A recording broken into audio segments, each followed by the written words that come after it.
Hey, what's going on, guys? My name is Nick, and I'm going to walk you through our bounce monitoring flow at Leadbird. And what we're basically doing once we identify a campaign has a high bounce rate, this is going to help us a lot with our client campaigns to ensure that we're obviously getting good results for them.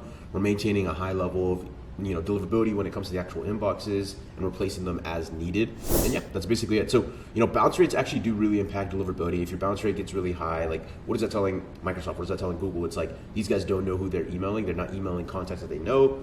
They're cold emailing, and so then they'll start to hurt the actual reputation of your inbox. So there's two things that happen when we have a bounce rate that gets over 3%. So the first thing is that we have to identify, why is it bouncing? Is it bouncing because the actual email that we're sending an email to is not valid? Or is it bouncing because there's a message being blocked because of spam? Maybe our IP has bad issues. Like there's a whole bunch of issues of why emails will bounce outside of it just actually not being deliverable. And so that's kind of what we're identifying. And what happens sometimes, even if you take your leads from Apollo or whatever the tool is, and you run it through another third-party validation tool like Million Verifier, sometimes they still give you false positives. And this will typically happen in bigger batches of 3% or more. And you just need to be able to identify that almost immediately and then have a solution and fix. And so what we'll do whenever the bounce rate or the bounce error, we have over 3%, and it, all the bounce messages, if you go to Smart Lead, you open up the campaign, you click inbox, and you toggle it to show bounced, and it's saying that the contact isn't found or undeliverable or whatever the actual bounce message is, we do what we call as our zero bounce flow. So we use Million Verifier to actually validate our leads, but sometimes it does give us false positives. This happens maybe I would say 1 out of every 20 lists that we actually run through, where we'll kind of have a decently high bounce rate. What we'll do is, and you could do this manually, but we do this all through Smart Leads API and other tools APIs. What we do is we'll automatically export the leads from that campaign inside a Smart Lead, and then we'll send it to zero bounce. Or in your case, you could use any other email validation tool that you haven't used. You just want to make sure it's different from the one you used before the campaign starts. So our flow is typically Apollo, Million Verifier added to the campaign, and then the campaign will run, 3% bounce. This process will start to run, and then we'll send it to zero bounce, because that's another email validation tool. And then basically all we do is we let that run, and then we identify all of the invalids and the catch-alls, and then we go back into that Smart Lead campaign and we say, hey, let's go block all of these so that we don't have that increased bounce rate. And then we just resume the campaign, and then usually the bounce rate will just stay obsolete. And so that's the flow to run. And once again, you can do this manually. I highly recommend you go hire a no-code developer and basically just get this entire process automated so that it just runs without any kind of input. And this will really protect and maintain deliverability. And so we did this probably 3 to 4 months ago. We called this our bounce detection flow. But then we started seeing our bounces were happening for another reason. And it wasn't because the emails weren't being able to be delivered. It was because our messages were being detected of being spam.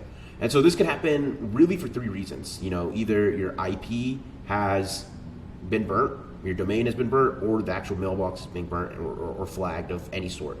And so what we actually run is what we call our kill inbox flow. And so what you can do is whenever you get this bounce rate over 3%, you can then look at the campaign ID, and Smart Lead just came out with a new API where you can actually identify the inboxes in the campaign and get their actual stats. So we're trying to find the inboxes in the campaign with above a 10% bounce rate at the minimum. And you also want to kind of keep in mind the percentages, right? When I say 3%, let's say your campaign has only sent 100 emails and it's only bounced 3 times.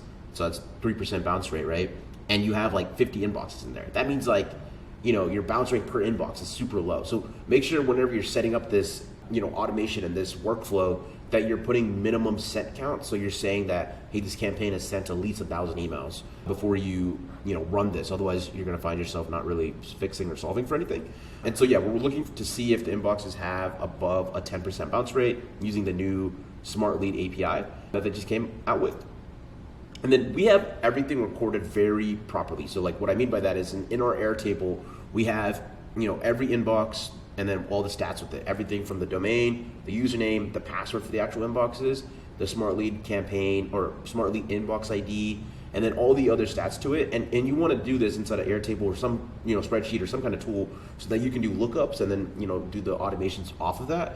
And so we also have like which admin panel this account is associated with and everything of that sort. And so what we do is we actually will find the admin panel, and then we'll go in and then go ahead and kill the domain and inbox inside of the admin panel, and then we'll also remove it. And I forgot to list this in here, but we'll also remove it from the existing campaign. And then what we're doing is we're auto spinning up a new domain for that client, and then adding that inbox to, or adding that domain into the panel, and then creating users or inboxes under that same domain in that panel. And then we'll auto add it into SmartLead with some adjusted settings. So we're not gonna be sending 30 emails per day to start off of, because it's a brand new inbox on the first day. So we're gonna really realistically put it around 5 or whatever the number is. I can't remember off the top of my head. And then what we're doing is we're taking all the bounced leads that happen right here, and then we're just re-adding them into the campaign. And the reason why we do this is because your email, like the emails you're sending to, they're valid, but it's just because your reputation of the inbox is so bad that it's actually getting blocked. And we're seeing this happen a lot more often than before. Obviously the space is getting more competitive, more emails are being sent out. And so they're being a little bit more strong with how spam is detected. And yeah, for some reason our inboxes are getting flagged a little bit sooner than later. And we're using all Outlook, and my learning lesson from all of this is that you have to, so everything kind of happens in waves, right? Like Google, if you asked me 2 years ago, was the absolute best when it came to deliverability, easiest to use, didn't have many issues. And then, everyone's using Google. The space is getting more competitive. Everyone's, creating accounts on Google. And then it starts to get a lot harder to use. They start putting out a whole bunch of new rules. They stop allowing a lot of the type of accesses they did before. And, they start to, ban accounts a lot quicker. And so now everyone's going to Outlook. And now similar things are happening in Outlook, right? Outlook is not delivering as well. It's not performing as well. It's, and I bet you in another 3 to 4 months, they start pushing out a lot of rules when it comes to, how you can create accounts and all that kind of stuff.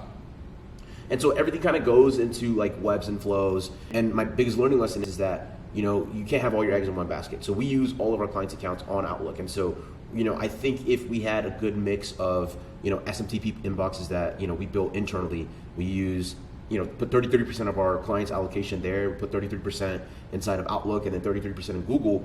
You stop having everything run in kind of waves. It's not super high months and then super low months. It's just everything stays consistent until everything kind of comes back to normal. And so that's kind of my learning lesson and what we'll pivot to going forward. But yeah, this is a simple solution that I think as a lead gen agency you should definitely have in place so that you can make sure that everything is consistently running well. And yeah, that's what we do at LeadBird. LeadBird is our lead gen agency. We deliver leads on a pay-per-lead basis, have over 150 active clients. And yeah, that's basically everything in this video. Feel free to copy it. It's totally cool with me. And yeah, if you can hire a developer and just use all the APIs that SmartLead has, then you can automate this entire process. If not, you can do it manually, which works, and you can kind of get a kind of a proof of concept before you decide to automate it. But that's basically it. If you got any value from this, I'd love if you guys could just drop a like, drop a comment, and subscribe.